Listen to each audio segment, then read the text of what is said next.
સાક્ષી ગુડિયા શું કરો છો બેટા અહીંયા? હું પાણી ગરમ કરું છું. અરે સાક્ષી કોના માટે?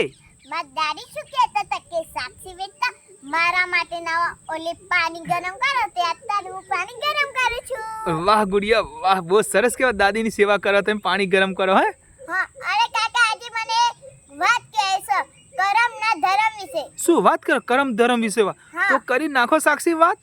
જો તમે સાચા કરમ કરશો ને તો ભગવાન તમને સાચા ને ખોટા કરમ કરશો ને તો ભગવાન તમને સાથ નહીં આલે. સાચી વાત. તમારું જ દુખી થશે અને કોઈનું ખોટું નહીં કરવું, હળી મળીને રહેવું તો જ ભગવાન તમને સાથ આલશે. અને મારે અત્યારના છોકરા વિશે વાત તો મા બાપ ને નહીં નાના છોકરા મોટા કરે અને પૈણાયા અને મા બાપ ગયરો થાય ને